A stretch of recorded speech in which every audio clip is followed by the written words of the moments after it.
Ma belle-mère m'a dit de m'asseoir au fond. Ce jour-là, c'était le mariage de Rémi. Juin 1999, la salle sentait le muguet et la cire des parquets. Fernande avait désigné la rangée du fond d'un geste de la main, précis, sans explication, et dit « La famille immédiate devant ». Je m'étais assise au fond. J'avais 26 ans de mariage devant moi et je ne le savais pas encore. Pendant 26 ans, j'ai pris cette place sans qu'elle me soit demandée une deuxième fois. Aux enterrements, aux anniversaires, au repas de Noël, où le champagne était versé par ordre de préséance. Toujours le fond, toujours la même rangée. Quand Maurice est mort, la famille s'est réunie dans le bureau de Maître Couvet, place Victor Hugo, un jeudi après-midi de septembre. Chacun attendait sa part. Maître Couvet a posé une feuille sur le bureau. Une seule feuille, format A4, écrite à la main à l'encre bleue.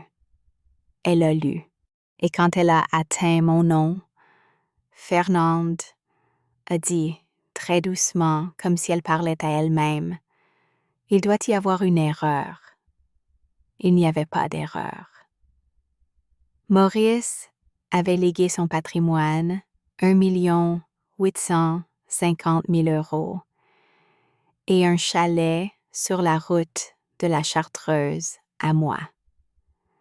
La dernière ligne du testament disait « Elle était la seule à venir tous les dimanches. » Bonjour, chers auditeurs et chères auditrices. C'est encore Camille et je suis ravie de vous retrouver aujourd'hui. Avant de commencer, prenez un instant pour vous abonner à la chaîne et laisser un pouce bleu. Cela aide ces histoires à trouver les personnes qui en ont besoin. Et dites-moi en commentaire depuis quelle ville vous m'écoutez. J'adore voir jusqu'où voyagent ces histoires. On dit souvent que la patience est une vertu.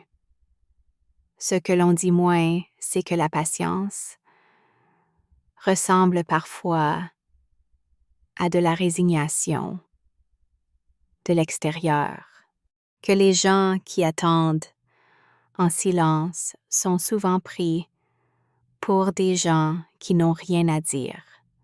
Avez-vous déjà été dans une pièce où l'on vous regardait comme si vous n'étiez pas tout à fait là?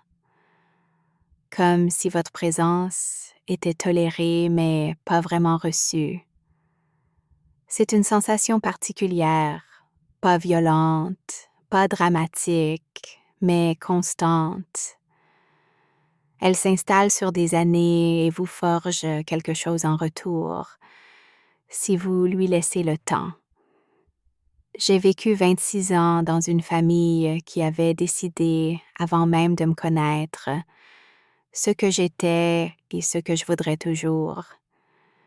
Une belle fille de modeste extraction, venue d'une famille de Savoie, sans bien ni titre, qui avait épousé le fils du milieu et devrait s'estimer heureuse de partager le nom. Et pendant 26 ans, j'ai laissé cette croyance exister sans la corriger. Non par faiblesse, par économie. Il y a des batailles qui ne méritent pas qu'on les livre et des victoires qui appartiennent à ceux qui savent regarder longtemps. Maurice regardait. Je ne le savais pas encore.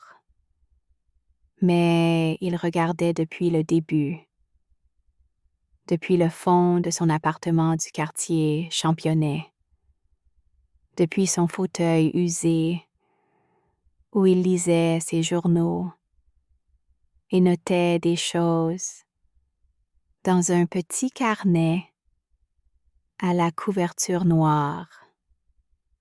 Il regardait et il écrivait. Je m'appelle Solange Dupont, née Favre. J'ai 52 ans. Je suis gestionnaire de cantine scolaire à l'école primaire des Charmes, dans le quartier des Chirolles, au sud de Grenoble. Depuis 22 ans, j'organise les repas de 300 enfants chaque jour. Ce n'est pas un travail qui impressionne au dîner de famille. J'ai appris à ne pas le mentionner. Il faut compter les portions, gérer les fournisseurs, anticiper les absences, respecter des budgets qui n'ont pas bougé depuis 10 ans. Il faut être précise sans le montrer, efficace sans le proclamer, et ne jamais perdre de vue que le résultat final, 300 enfants qui mangent chaud et rentrent chez eux en bonne santé, ne porte jamais votre nom. Connaissez-vous ce sentiment, vous qui m'écoutez? Ce sentiment de faire quelque chose d'essentiel, qui n'aura jamais d'applaudissements? J'aime ce travail. Il m'a appris quelque chose d'essentiel. Les choses invisibles sont souvent les plus importantes. Les gens qui les font sont souvent les moins vus. Christophe et moi habitons Saint-Martin-d'Air dans un appartement du 4e étage d'où l'on voit les crêtes du Vercors certains soirs d'hiver quand l'air est net. Christophe travaille à Lyon depuis une 12aine d'années. Ingénieur dans un bureau d'études, il rentre le vendredi soir et repart le lundi matin. Nous sommes un couple de logistique, d'une certaine façon. Nous fonctionnons bien dans la distance raisonnée. Nos plus grandes frictions portent sur des choses pratiques, qui appellent le plombier, qui récupère les courses, qui gère le calendrier, des révisions de la voiture. La famille de Christophe, Fernande, Rémi et les contours mouvants de ce qui constitue le cercle Dupont. Je l'avais rencontré la première fois à un repas de Pâques en 1998. J'avais 26 ans. Fernande m'avait examiné de la façon dont on examine un meuble qu'on n'a pas choisi et qu'on ne peut pas encore rendre. Elle avait été polie, elle l'a toujours été. La politesse est une forme très efficace d'exclusion quand elle est pratiquée avec constance sur 26 ans. Rémi, le beau-frère, avait 49 ans au moment des faits. Nous avions échangé peut-être 40 fois des paroles qui comptaient en 26 ans de coexistence familiale. Pas par hostilité, par indifférence. Pour lui, j'étais la femme de Christophe, une pièce du dispositif familial, présente là où la politesse l'exigeait et invisible le reste du temps. Il aimait les voitures allemandes, le ski de piste, les conversations sur les taux hypothécaires. Il avait fondé une entreprise de distribution de matériel médical qui lui rapportait confortablement. Il ne m'avait jamais demandé ce que je faisais dans la vie de façon qui signifiait vraiment qu'il attendait la réponse. Quand je le lui avais dit un soir de réveillon, il avait répondu « Ah, intéressant !» avec la qualité particulière des gens qui ne trouvent pas la chose intéressante du tout. Maurice Dupont, le père, était différent. Il avait été clerc de notaire pendant 30 ans avant de prendre sa retraite. 30 ans à rédiger des actes, à formuler des clauses, à vérifier des signatures. Il avait l'habitude des mots qui ont des conséquences. Il parlait peu lors des repas de famille, mais quand il parlait, c'était avec la précision de quelqu'un qui sait que les mots engagent. Il habitait un appartement au quartier Championnet, rue des Martyrs, au 3e étage d'un immeuble de pierre grise. L'appartement sentait le vieux papier et l'air des alpages, une odeur propre, ancienne, qui collait aux livres et aux rideaux. Il gardait sa fenêtre entr'ouverte, même en hiver. Il disait que l'air de la montagne était le seul air vraiment honnête. Ses livres occupaient 2 murs entiers du salon, pas des livres d'apparat, des livres lus, annotés, dont les pages avaient été tournées et retournées jusqu'à ce que les dos craquent. Il lisait tout. Des traités de droit successoral, des romans du 19e siècle, des ouvrages d'histoire locale sur le Dauphiné et la Chartreuse. Il aimait les cartes. Il en avait une grande, encadrée, sur le mur du couloir, qui représentait le massif de la Chartreuse avec les voies de randonnée marquées en rouge. Christophe l'appelait 2 fois par semaine. Rémi lui rendait visite à Noël et au printemps. Fernande organisait des repas où Maurice était invité et s'asseyait à la table en boute silencieux, observant ses enfants avec la patience d'un homme qui a cessé depuis longtemps de chercher à les influencer. Moi, j'avais commencé à passer le voir les dimanches sans vraiment décider de le faire. La première fois, c'était un dimanche de novembre, il y a 11 ans. Christophe était à Lyon. Je passais devant son immeuble en rentrant du marché et j'ai pensé qu'il était peut-être seul. Je suis montée avec des légumes et une tarte aux pommes. Il avait l'air surpris de me voir. Pas mécontent, surpris. Il avait mis la bouilloire en marche avant même que j'aie posé mes sacs. Nous avions bu du thé dans ces tasses épaisses, à motifs bleus, qui venaient d'une brocante, du cours Jean Jaurès acheté en 1978. Nous avions parlé de l'école, des enfants, d'une affaire de succession impliquant une propriété agricole dans le Vercors qu'il avait traité pendant sa dernière année de travail et dont les héritiers s'étaient disputés pendant 7 ans. Il m'avait dit que les familles se déchirent toujours sur les propriétés immobilières parce que les propriétés immobilières ne peuvent pas être divisées sans être diminuées. Je lui avais dit que les portions de repas d'enfants, elles, se divisaient parfaitement, mais que c'était peut-être parce que personne n'y tenait vraiment d'une façon émotionnelle. Il avait souri, pas un sourire poli, quelque chose de plus intérieur. En redescendant, je n'avais pas pensé à grand-chose. Il était seul, c'était dimanche et j'avais une voiture. La semaine suivante, j'étais remontée.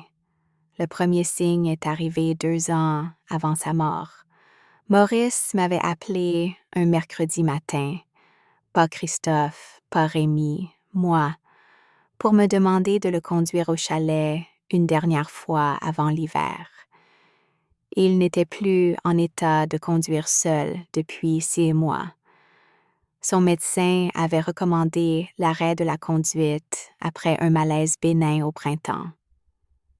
Le chalet était à 40 minutes de Grenoble, au-dessus de Chapareillan, sur la route de la Chartreuse. Un chalet en bois sombre, avec un toit débordant et une terrasse qui donnait sur la vallée.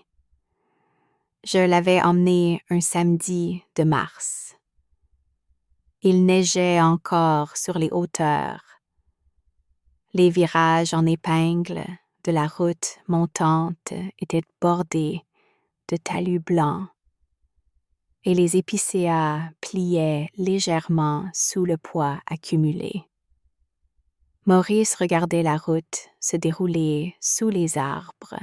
La vallée de Grenoble était visible en contrebas entre deux versants, avec les lumières encore allumées dans la grisaille du matin. Un moment, il avait dit, sans me regarder, « J'ai toujours aimé la façon dont vous conduisez. Pas de mouvement inutile. » J'avais noté cette phrase dans un coin de ma mémoire, la façon dont on note une chose qui semble compter, sans que l'on sache encore pourquoi. Nous étions montés dans le chalet ce jour-là. Maurice avait voulu voir chaque pièce. Pas pour vérifier, pour regarder, pour poser les yeux sur chaque fenêtre, chaque planche, du plancher, la cheminée en pierre, le fauteuil qu'il avait laissé là depuis des étés. Il avait gardé les mains dans les poches de son manteau et regardé la vue depuis la terrasse pendant plusieurs minutes sans rien dire. Je l'avais laissé.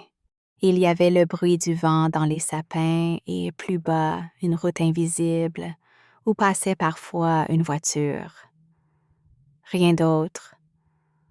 En redescendant, il m'avait demandé si je connaissais quelqu'un pour faire réviser la chaudière au printemps. Je lui avais dit que je m'en occuperais. Il avait dit merci.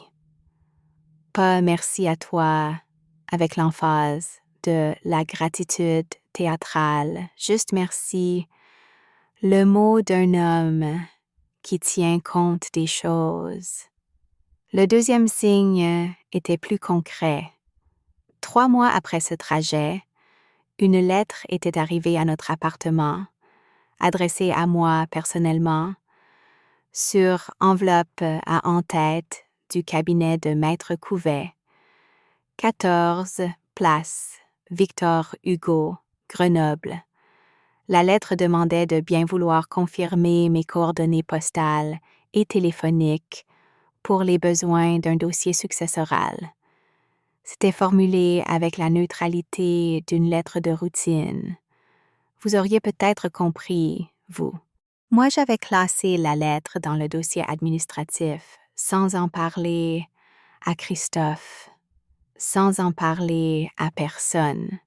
J'avais pensé que c'était peut-être une erreur de destinataire. Je ne voulais pas créer d'agitation pour rien. Avec le recul, je comprends que Maurice avait donné mon nom à Maître Couvet bien avant que je ne l'apprenne. Il savait ce qu'il faisait. Il l'avait toujours su. J'avais rappelé le cabinet le lendemain pour confirmer mes coordonnées. La secrétaire avait pris note et dit que Maître Couvet me recontacterait si nécessaire. Elle ne l'avait pas fait dans les semaines suivantes. La vie avait continué. Les 300 repas quotidiens, les livraisons du mercredi, les bilans du vendredi et les dimanches chez Maurice, avec leur régularité tranquille, du thé, de la nourriture, des conversations qui allaient de l'histoire locale à la mécanique des successions. Maurice n'avait jamais évoqué le testament, pas une fois, pas un indice. Il était simplement là, dans son fauteuil, avec son carnet parfois ouvert sur les genoux. Maurice est mort en août, un jeudi, d'une insuffisance cardiaque. Christophe était à Lyon. Je l'ai appris par un appel de Fernande, qui m'a informé de l'heure du décès et des détails pratiques de l'organisation des funérailles. Sa voix était calme, organisée. Elle avait déjà dressé la liste des choses à faire. J'ai raccroché et je suis restée immobile près de la fenêtre un long moment. Les crêtes du Vercors étaient visibles ce soir-là, nettes, bleutées, complètement indifférentes au reste du monde. Je n'avais pas pleuré, pas parce que je n'étais pas triste, mais parce que la tristesse que j'éprouvais était du genre silencieux, le genre qui ne cherche pas d'audience. Maurice n'aurait pas voulu d'audience. Il n'en avait jamais eu lui-même. Les funérailles avaient eu lieu dans l'indifférence organisée propre aux familles qui gèrent le deuil comme un protocole. Fernande avait tout prévu, les fleurs, l'ordre de passage, les remerciements. Rémi avait prononcé quelques mots depuis un pupitre, d'une voix ferme qui ne tremblait pas. Christophe pleurait sans bruit dans le deuxième rang. J'étais dans le fond de l'église, comme d'habitude. J'avais regardé le cercueil et pensé au trajet jusqu'au chalet, à la neige sur les hauteurs, aux mots sur la façon de conduire. Je n'avais pas dit un mot à la famille après la cérémonie. La convocation de Maître Couvet était arrivée 10 jours après les funérailles. Elle avait téléphoné personnellement, pas sa secrétaire, elle, pour fixer un rendez-vous le jeudi suivant à 14 heures. Elle avait dit que la réunion concernait la succession de Maurice Dupont et qu'il était important que je sois présente. Je lui avais demandé si Christophe devait venir. Elle avait dit oui, il serait utile que M. Dupont soit là aussi. Pas plus. Maître Couvet ne dit jamais plus que ce qui est nécessaire. Elle a cette qualité des gens habitués aux chambres du silence, notaires, juges, médecins, qui savent que le poids d'une chose n'est pas diminué par l'annonce prématurée. Le bureau de Maître Couvet se trouvait au premier étage d'un immeuble haussmannien de la place Victor Hugo. Une grande pièce haute de plafond, aux boiseries sombres, avec une fenêtre donnant sur la place et le bruit feutré de la circulation en dessous. Les livres de droit occupaient une bibliothèque entière sur le mur de gauche. Nous étions tous là ce jeudi. Fernande et Rémi côte à côte avec la femme de Rémi, Dominique et leur fille Charlotte en bout de rangée. Christophe à ma gauche. Et moi au bout, comme toujours. Maître Couvet était assise derrière son bureau, une femme de 56 ans aux cheveux gris coupés courts, au regard net, qui portait un tailleur marine et des lunettes à monture fine. Elle avait posé une chemise cartonnée devant elle. À l'intérieur, une seule feuille de papier blanc, format à four. Une feuille pour 1 850 000 €. Elle a ouvert la réunion avec les formules d'usage, condoléances, rappel du cadre légal, présentation du document. Elle a expliqué qu'il s'agissait d'un testament holographe, rédigé et signé de la main de Maurice Dupont, daté du 14 avril de l'année précédente. Elle a précisé qu'elle avait elle-même vérifié l'authenticité de l'écriture. Puis, elle a lu. Le testament était rédigé en 4 paragraphes. Le premier rappelait l'identité du testateur et sa capacité à tester.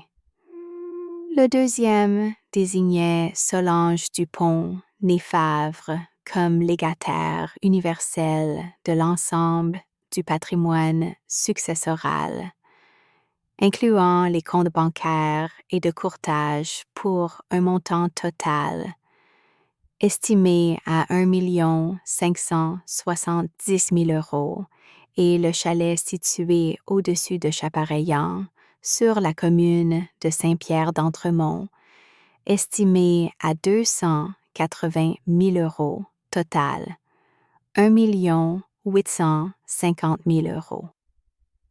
Le troisième paragraphe précisait que les objets personnels de Maurice, sa bibliothèque, ses outils, son fauteuil, restaient dans le chalet à la disposition de la personne qui en hériterait, Le quatrième paragraphe, le dernier, était une phrase unique, écrite en lettres plus serrées que le reste, comme si Maurice avait voulu la faire tenir dans l'espace restant sur la page. Elle était la seule à venir tous les dimanches. Le silence dans la pièce avait une texture particulière. Pas le silence d'une salle d'attente. Quelque chose de plus concentré. On entendait la circulation place Victor Hugo, le bruit d'une moto qui accélérait. Un pigeon qui marchait sur le rebord extérieur de la fenêtre.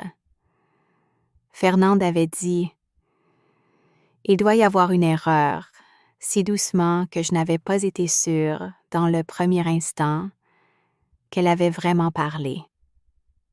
C'était moins une protestation qu'une incrédulité, la voix de quelqu'un qui lit un résultat et refuse encore d'en accepter la logique. Rémi s'était levé à moitié, la chaise reculant légèrement contre le parquet. Maître Couvet avait levé les yeux par-dessus ses lunettes et dit, avec une neutralité qui était en elle-même une réponse complète, « Il n'y a pas d'erreur, monsieur. J'ai vérifié l'écriture moi-même. » Et puis elle avait continué à rassembler ses papiers méthodiquement, comme si le monde autour d'elle était exactement conforme à ce qu'elle avait prévu. Christophe, à ma gauche, avait les yeux baissés.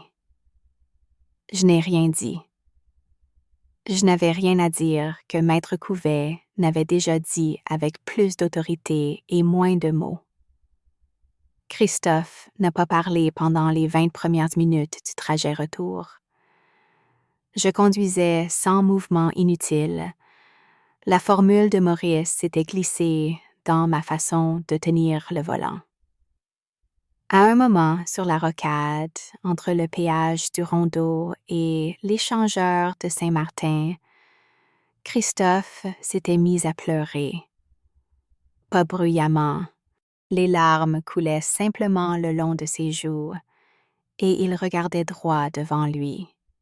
Je l'avais laissé. Ce n'était pas de la tristesse pour lui-même, j'en étais certaine.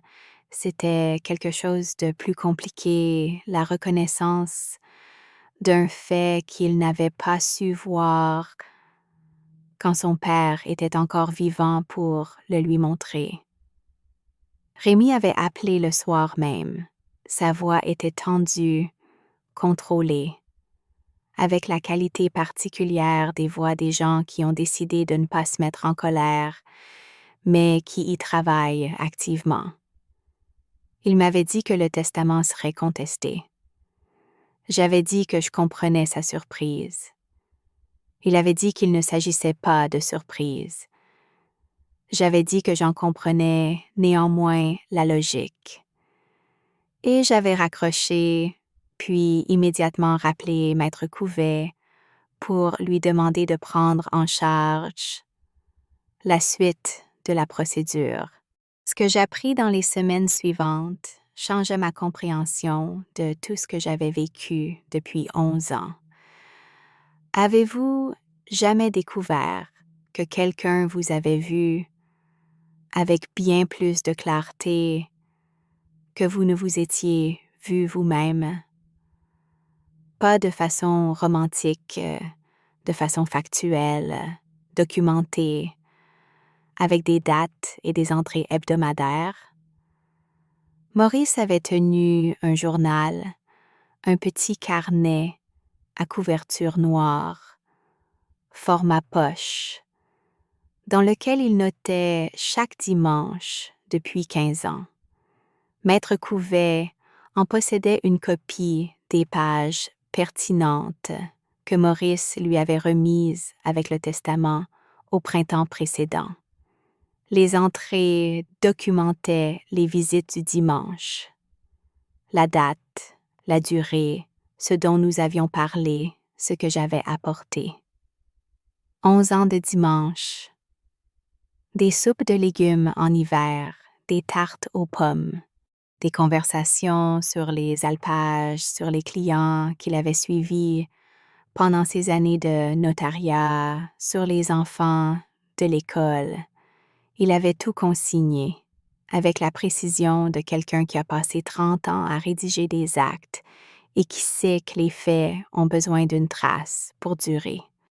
La première entrée datait d'un dimanche de novembre d'il y a 11 ans, le premier dimanche avec les légumes et la tarte.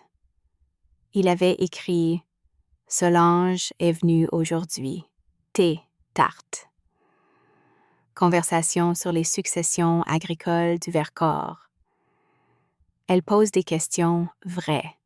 11 ans d'entrée semblables, hebdomadaires, sans exception. Et dans une entrée de février, 8 mois avant sa mort, Maurice avait écrit « La famille sera surprise. Elle ne devrait pas l'être.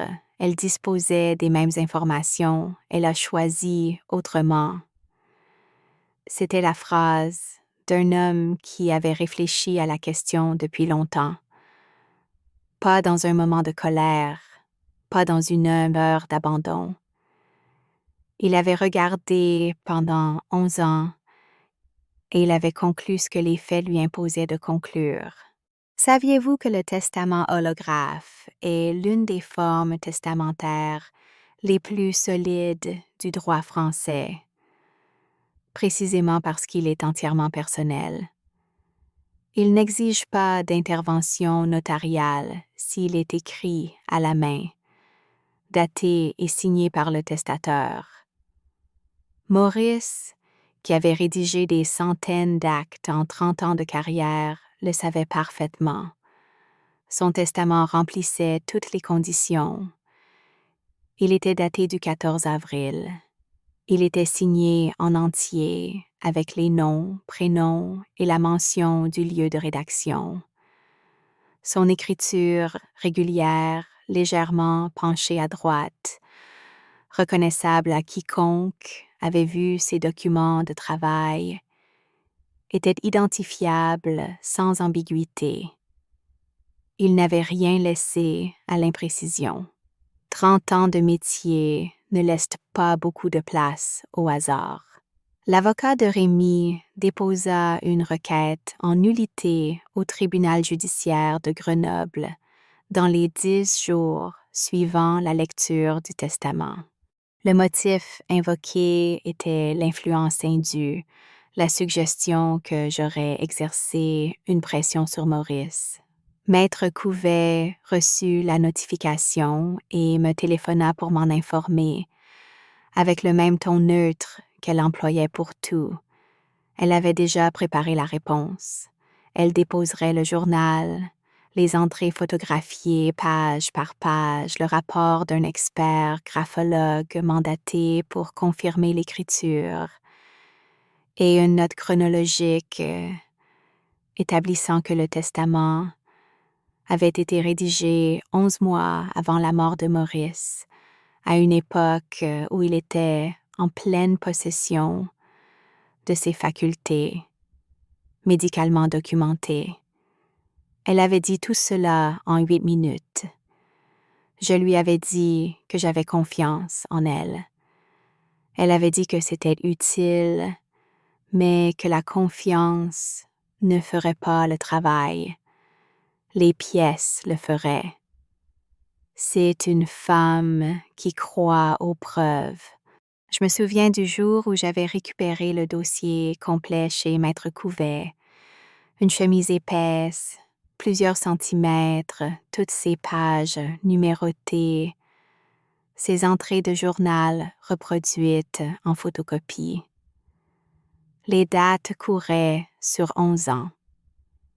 Je m'étais assise dans la salle d'attente après l'entretien, la chemise sur les genoux, et j'avais regardé les moulures du plafond pendant une longue minute. Dehors, sur la place Victor Hugo, les platanes perdaient leurs feuilles. L'automne à Grenoble était toujours d'une netteté particulière. Les couleurs tranchées par l'air des montagnes, sans douceur ni brume. Je pensais à l'appartement de Maurice, à l'odeur de vieux papier et d'air alpin, à ce carnet à couverture noire. Il avait écrit nos dimanches, tous nos dimanches, et il avait remis les pages à Maître Couvet au printemps avant que je ne sache rien. Il avait organisé l'épreuve de sa propre décision avec la même méticulosité qu'il avait mis 30 ans à développer. C'était sa dernière affaire. Il l'avait traitée en professionnel. Rémi m'avait rappelé 2 semaines après le dépôt de la requête. Cette fois, il ne parlait pas de la famille, il parlait de lui. Sa voix avait changé depuis la première fois, moins de contrôle, plus de fatigue à l'intérieur. Il avait dit que le processus judiciaire était épuisant, que les frais d'avocat montaient rapidement, plusieurs milliers d'euros déjà, m'avait-il dit, et que peut-être nous pouvions trouver un arrangement. Pouviez-vous l'imaginer? L'homme qui avait contesté le testament de son propre père me demandait maintenant de trouver un accord à l'amiable parce que ses frais juridiques pesaient. J'avais dit que j'étais prête à discuter de tout ce qu'il souhaitait par l'intermédiaire de Maître Couvet. Il avait dit que passer par les avocats compliquait tout. J'avais dit que c'était précisément pour simplifier les choses que j'avais choisi de travailler avec elle. Il y avait eu un silence. Il m'avait dit qu'il n'avait pas su pour le journal, que son père tenait un journal, il ne l'avait pas imaginé. J'avais dit que c'était une question entre lui et son père. Il avait raccroché. Je ne crois pas qu'il était en colère contre moi à ce moment-là. Je crois qu'il était en colère contre les dimanches qu'il n'avait pas passés, contre le thé qu'il n'avait pas bu, contre une conversation sur les successions agricoles du Vercors, à laquelle il n'avait jamais pensé à prendre part. Fernande n'avait pas appelé. Elle transmettait ses positions par Rémi ou par Christophe ou par le silence organisé de femmes qui savent comment rendre une pièce légèrement plus froide sans toucher au chauffage. Christophe m'avait rapporté qu'elle avait dit à Rémi que le testament n'était pas ce que son père avait voulu. Je n'avais pas répondu à cette information. Fernande n'était pas présente les dimanches. Elle ne savait pas ce que Maurice avait voulu parce qu'elle ne lui avait pas posé la question ou parce que la réponse n'était pas celle qu'elle attendait. Christophe avait essayé à plusieurs reprises pendant cette période de servir d'intermédiaire. C'est son rôle naturel depuis 26 ans. Trouver la ligne du milieu entre sa famille et moi, gérer les températures, produire des formulations qui satisfont tout le monde sans vraiment satisfaire personne. Il avait proposé de parler à Rémi, de voir si une solution à l'amiable était envisageable, de réunir les parties autour d'une table informelle avant l'audience. Je lui avais dit que Maître Couvet était au courant de toutes mes positions. Il avait hoché la tête, de la façon dont on hoche la tête quand on comprend quelque chose que l'on n'aurait pas compris quelques semaines plus tôt. Pour la première fois depuis longtemps, les lignes étaient nettes. Il y avait eu aussi ce moment pendant la période d'attente où Charlotte, la fille aînée de Rémi, 23 ans, que j'avais vue grandir à distance, m'avait envoyé un message. Elle m'avait écrit qu'elle était désolée pour la façon dont les choses s'étaient passées, qu'elle avait aimé son grand-père et qu'elle pensait qu'il avait su ce qu'il faisait. Son message était court, maladroit, avec la gaucherie sincère des gens qui n'ont pas l'habitude de naviguer en dehors des positions établies par leur famille. Je lui avais répondu simplement que Maurice avait toujours su ce qu'il faisait et que je lui souhaitais beaucoup de bien. Ce message, je l'avais gardé. Il me semblait juste de l'avoir. L'audience au tribunal avait eu lieu en novembre, dans une salle aux murs couleur ivoire et aux fenêtres hautes qui laissaient entrer la lumière grise de la montagne. Je m'y étais rendue seule. L'avocat de Rémi avait présenté sa thèse sur l'influence indue. Les visites répétées, l'isolement progressif de Maurice, une relation privilégiée qui aurait pu altérer sa volonté. Il avait insisté sur le fait que ces visites n'avaient jamais été mentionnées à la famille, qu'elles avaient eu lieu dans une sorte de secret. Est-ce qu'un dimanche est un secret parce qu'on ne l'annonce pas? Est-ce qu'apporter de la soupe à un homme seul est une manœuvre parce qu'elle est régulière? Maître Couvet avait répondu simplement. Elle avait déposé les pages du journal. Elle avait présenté le rapport graphologique confirmant l'authenticité du testament. Elle avait souligné que le testament avait été rédigé 11 mois avant la mort de Maurice, à une période de pleine capacité médicalement documentée, et elle avait lu à voix haute, depuis le journal, l'entrée de février. La famille sera surprise, elle ne devrait pas l'être, elle disposait des mêmes informations, elle a choisi autrement. L'avocat de Rémi avait tenté d'établir que la régularité des visites était elle-même une forme de pression, qu'une présence constante, non annoncée à la famille, pouvait constituer une manœuvre d'influence. Maître Couvet avait demandé s'il était possible de définir en quoi une visite dominicale avec de la nourriture et une conversation constituait une pression sur un homme de 82 ans qui avait exercé 30 ans dans le domaine du droit et dont la capacité de discernement n'était contestée par aucun témoignage médical. L'avocat de Rémi n'avait pas répondu de façon utile.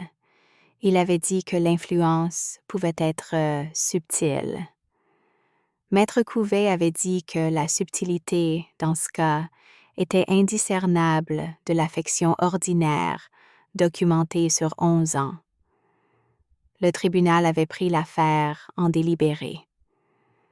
Avez-vous déjà assisté au moment précis où un argument s'effondre faute de substance? Il n'y a pas de bruit. La salle continue. Les papiers continuent. Mais quelque chose est décidé. En attendant la décision, j'avais continué à aller à l'école, à organiser les repas, à compter les portions. 300 enfants par jour, la même routine, le même bureau avec la même vue. sur la cour de récréation. La neige était arrivée tôt en novembre cette année-là, les premiers flocons avant la Toussaint, chose rare à Grenoble. Les enfants avaient regardé par les vitres pendant le déjeuner. Mes collègues ne savaient pas. Je n'en avais parlé à personne dans ma vie professionnelle. Ce n'était pas leur histoire. C'était la mienne et celle de Maurice et celle d'un carnet à couverture noire que personne d'autre n'avait pensé à tenir. Puis il y avait eu la question de l'argent. Je veux vous en parler directement parce que ce serait vous faire une faveur que de l'esquiver. 1 850 000 €. C'est une somme que je n'avais jamais approchée dans ma vie. Mon salaire à l'école après 22 ans de service, avec les primes et les heures supplémentaires absorbées sans compensation, tourne autour de 2 300 € net par mois. La voiture a 7 ans. Nous avons refait la salle de bain il y a 4 ans avec des artisans du quartier et un budget précis. L'idée que je devenais propriétaire d'un actif de cette valeur, les comptes de courtage, les livrets d'épargne, les placements sur 10 ans, le chalet au-dessus de Chapareillan ne m'était pas encore complètement réelle quand Maître Couvet avait lu le testament. Elle m'est devenue réelle progressivement dans les semaines suivantes, par couches successives. D'abord le chiffre, puis la compréhension que le chiffre était réel, puis la question de ce qu'on fait d'une réalité aussi inattendue. Maître Couvet m'avait orienté vers un conseiller en gestion de patrimoine qu'elle connaissait depuis des années. Un homme sérieux, habitué aux successions inattendues, qui ne m'avait pas regardé avec condescendance quand je lui avais expliqué que je n'avais aucune expérience de la gestion d'actifs. Il m'avait dit que les gens qui arrivent sans idées préconçues prennent souvent de meilleures décisions que ceux qui arrivent avec un plan. Nous avons travaillé sur la question de façon méthodique sur 2 mois. Les comptes ont été structurés pour générer un revenu complémentaire raisonnable sans déséquilibrer une vie que je n'avais pas envie de bouleverser. Le chalet, lui, n'est dans aucun dispositif de gestion. Il est à moi, directement, comme Maurice l'avait voulu. La décision du tribunal était tombée en décembre, un mardi matin. Maître Couvet m'avait appelé à 10 heures. Sa voix avait le même timbre que d'habitude, nette, sans inflexion. Elle m'avait dit que la requête de Rémi avait été rejetée, que le testament avait été déclaré valide, que la succession pouvait désormais être réglée. Le motif du rejet était formulé avec la sécheresse des jugements bien motivés. Aucun élément de preuve ne permettait d'établir une influence de nature à vicier la volonté du testateur. Le testament reflétait une décision libre et éclairée d'un homme ayant exercé sa vie durant dans le domaine du droit. La demande était irrecevable. J'avais dit merci à Maître Couvet. Elle avait dit c'est la décision attendue, avec la neutralité de quelqu'un qui l'avait su depuis le début, mais n'avait jamais dit que ce serait simple. L'avocat de Rémi avait notifié le résultat par une lettre de 2 lignes. Il ne demandait pas à faire appel. Le transfert du chalet était fixé au jeudi de la 3e semaine de janvier. Ce matin-là, Grenoble était dans la brume basse des matins d'hiver, cette lumière diffuse qui efface les contours et rend les montagnes invisibles derrière leurs voiles gris. Je m'étais levée à 6 heures, j'avais fait du café et je m'étais assise à la table avec la chemise de Maître Couvet devant moi. La feuille du testament était là. Une photocopie de la feuille originale. Une feuille à four, écrite à l'encre bleue. Les lettres régulières et légèrement penchées à droite. La dernière ligne, plus serrée que les autres, comme si Maurice avait voulu la faire tenir dans l'espace. J'avais passé mon index sur le bord de la photocopie. Christophe dormait encore. Le bureau de Maître Couvet était plus silencieux que lors de la lecture du testament. Maître Couvet. Moi. Christophe à ma gauche. Le clerc notarial qui complétait les formulaires de transfert à l'ordinateur, ses doigts sur le clavier faisant un bruit régulier dans le silence. La circulation sur la place Victor Hugo était feutrée par le froid de janvier. Fernande n'était pas venue. Rémi n'était pas venu. Maître Couvet avait posé l'acte de transfert devant moi, plusieurs pages, les mentions légales, le descriptif cadastral du chalet, les références des comptes pour les transferts d'actifs financiers. J'avais signé. Le stylo était un stylo de bureau ordinaire, à billes, légèrement froid dans la main. J'avais pensé, en le reposant, à la route de la Chartreuse sous la neige de mars, 2 ans plus tôt. À Maurice dans le siège passager qui regardait les arbres défiler sans un mot. Pas de mouvement inutile. J'avais signé toutes les pages dans l'ordre sans me presser. Quand la dernière signature était posée, Maître Couvet avait regardé la pile de documents, puis levé les yeux vers moi. Elle m'avait demandé si je souhaitais une copie certifiée des pages du journal pour mes archives personnelles. J'avais dit oui. Elle avait sorti une enveloppe déjà préparée. Elle avait anticipé la réponse.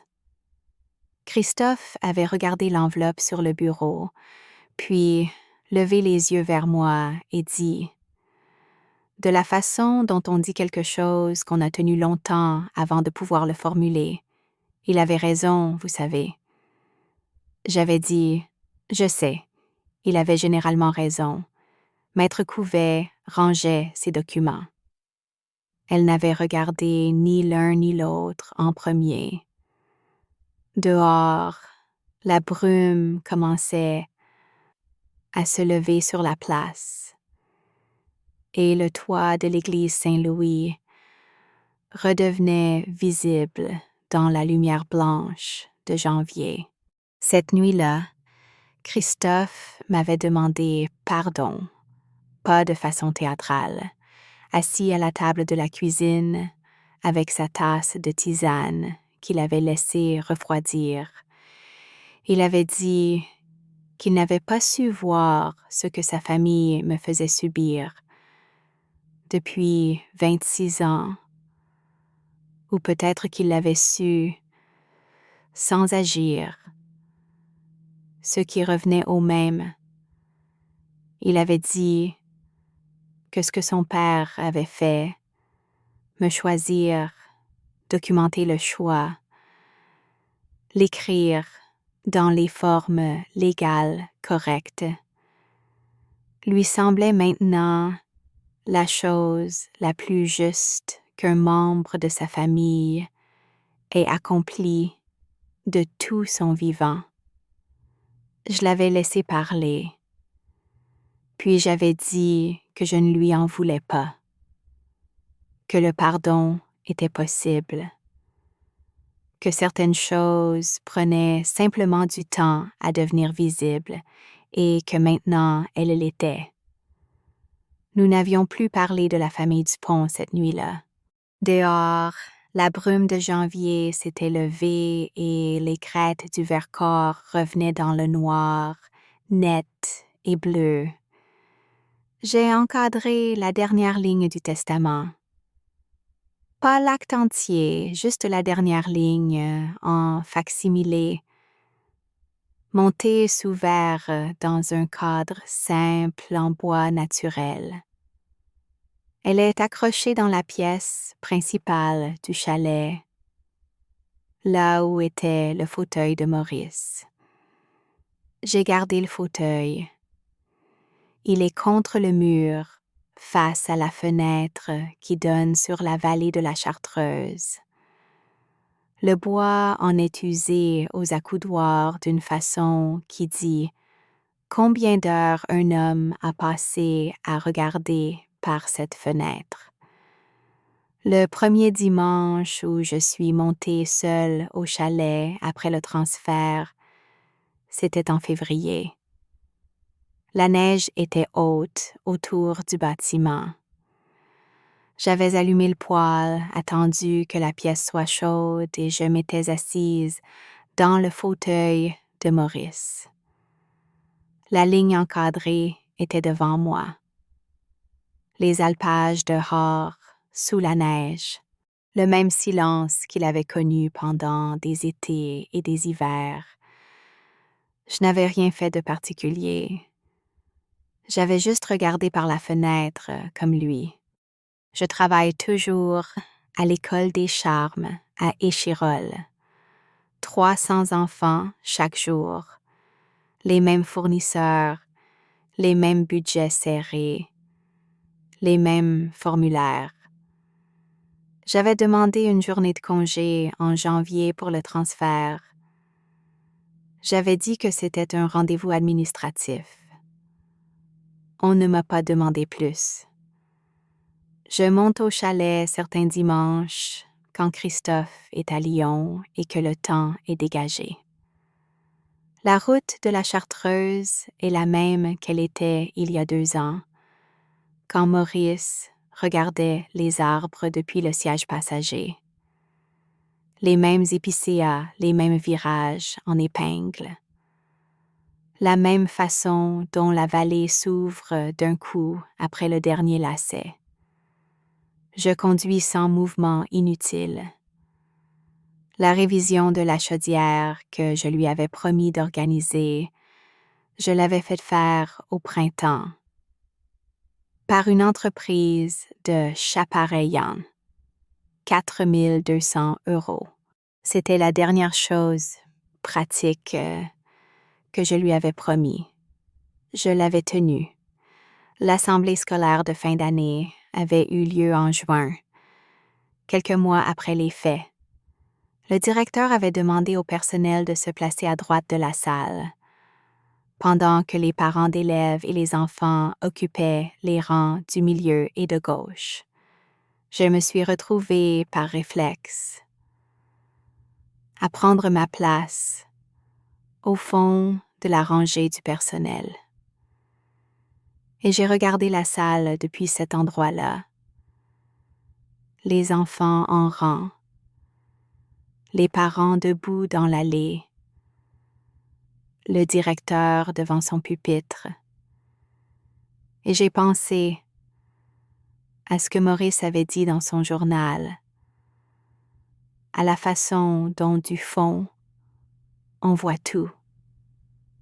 C'est vrai. Du fond d'une salle, on voit les visages de ceux qui regardent vers l'avant. On voit les chuchotements dans les rangs. On voit les gens qui font attention et ceux qui font semblant. Le fond n'est pas une punition. C'est un point d'observation. Maurice le savait. Il avait passé sa vie au fond d'une certaine façon, clerc plutôt que notaire, père discret plutôt que patriarche, homme qui note plutôt que homme qui proclame. Et depuis ce fond-là, il avait tout vu. Christophe et moi continuons. Nous avons eu d'autres conversations depuis janvier, de celles qui changent lentement la texture d'un mariage, moins sur la logistique, plus sur des choses qui méritaient d'être dites depuis longtemps. Des choses qui, maintenant qu'elles sont dites, rendent certains silences différents, plus habités, moins résignés. Fernande ne m'a pas contactée depuis la lecture du testament. Rémi non plus. Ce silence me convient. 26 ans de courtoisie organisée et de froid parfaitement mesuré m'ont appris à apprécier le silence, simple et sans sous-texte. Il reste une chose que je veux vous dire, chers auditeurs. L'émotion la plus persistante que j'ai ressentie dans toute cette histoire n'est pas la satisfaction ni le soulagement. C'est quelque chose de plus difficile à nommer, plus proche de la gratitude que de la victoire. La conscience que Maurice avait regardée pendant 11 ans, qu'il avait tout vu, qu'il avait écrit le dimanche suivant chaque visite, et que lui, de son fauteuil, de son carnet, de ses 30 ans à rédiger des actes qui durent, avait décidé que cela comptait plus que tout le reste. Je n'étais pas venue pour être vue. J'étais venue parce qu'il était seul et que c'était dimanche. Et lui avait vu quand même. Je veux vous raconter une chose que j'avais gardée pour moi pendant toute la procédure. Vous savez ce moment, parfois, où vous réalisez que vous n'avez pas peur, pas parce que vous êtes sûr du résultat. Personne n'est jamais sûr d'un résultat judiciaire, mais parce que vous savez que ce que vous faites est juste, que vous défendez quelque chose qui mérite d'être défendu. Je l'avais ressenti en sortant de l'audience de novembre, en descendant les marches du palais de justice, dans le froid de la montagne. Pas de soulagement, pas de triomphe, quelque chose de plus calme, la sensation d'avoir fait ce qu'il fallait faire, sans plus ni moins.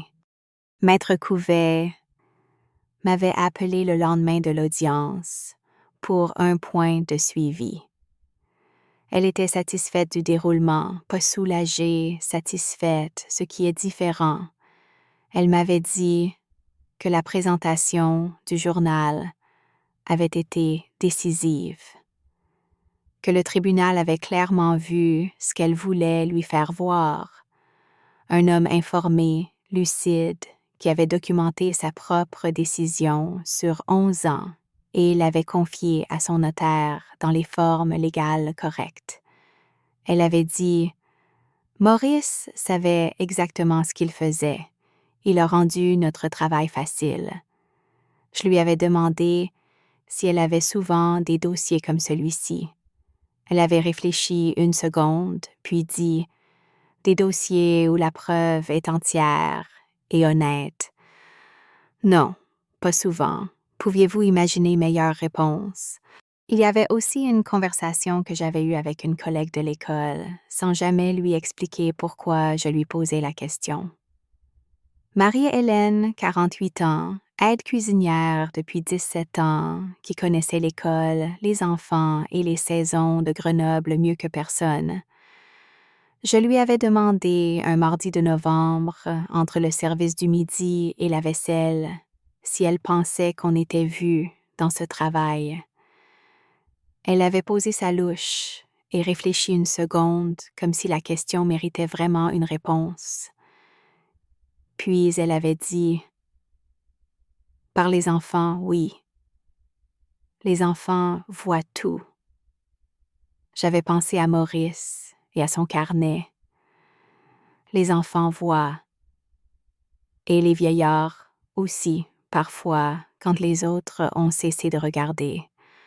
Pendant les semaines d'attente, j'avais pris l'habitude de relire certaines pages du journal, celles que Maître Couvet m'avait remises en copie. Pas toutes, quelques-unes choisies au hasard dans les 11 ans d'entrée. Certains dimanches dont je n'avais aucun souvenir particulier, Maurice avait noté des choses que j'avais dites sans y prêter attention, des observations sur un enfant de l'école qui traversait une période difficile, une remarque sur la façon dont les arbres du boulevard Maréchal Randon avaient été taillés trop courts cette année-là, une question que j'avais posée sur un arrêt de la Cour de cassation en matière successorale et qu'il m'avait expliqué en détail. Il avait noté mes questions. Avez-vous idée de ce que ça représente, de découvrir que quelqu'un a consigné vos questions parce qu'il les trouvait bonnes? Pas vos succès, pas vos opinions formées, vos questions, celles que vous posiez parce que vous vouliez vraiment comprendre sans arrière-pensée. Maurice avait trouvé ça digne d'être noté. Le soir du jugement, après l'appel de Maître Couvet, j'étais remontée regarder la carte de la Chartreuse dans le couloir de notre appartement. Nous en avions une, achetée au bureau de tourisme il y a des années, qui indiquait les sentiers et les refuges. J'avais trouvé Chapareillan, puis remonté le trait de la route avec mon doigt jusqu'à l'altitude du chalet. 40 ans d'été de Maurice, dans ce rectangle de bois au-dessus de la vallée. Il avait vu les alpages changer avec les saisons, les névés fondre et regeler, les touristes venir et repartir. Il avait vu les mêmes choses depuis ce chalet que depuis son appartement du Championnet. Des gens qui passaient et quelques-uns qui restaient. Il avait su faire la différence. C'est ce qui comptait. Il y a une dernière image que je garde. Le jour de la première neige, cette année-là, j'étais dans ma voiture devant l'école à la fin du service. Les enfants sortaient en rang dans la cour blanche. J'avais regardé les flocons tomber sur le toit bas du préau, sur les cartables colorés, sur les gants perdus, dans la neige. Et j'avais pensé à Maurice, à son appartement qui sentait les fenêtres ouvertes, à son carnet, à la façon dont il avait passé 30 ans à formuler les choses pour qu'elles durent. Vous savez ce qu'il reste de quelqu'un finalement? Pas les réunions de famille, pas les préséances. Ce qui reste, c'est ce qu'il a vu et ce qu'il a écrit parce qu'il l'avait vu. Le reste, c'est de la neige. Les gens qui vous placent au fond de la salle ont généralement cessé de regarder. Maurice regardait depuis le fond de son appartement, depuis son fauteuil, depuis les pages de son carnet noir. Il regardait tous les dimanches depuis 11 ans. Et il savait comment rendre une chose permanente. Il avait passé 30 ans à apprendre cela.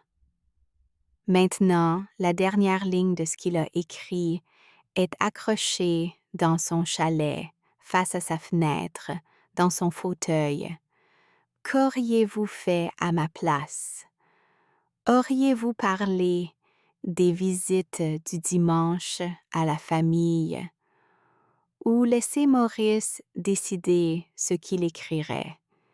Dites-moi dans les commentaires et partagez cette histoire avec quelqu'un à qui l'on a dit de s'asseoir au fond.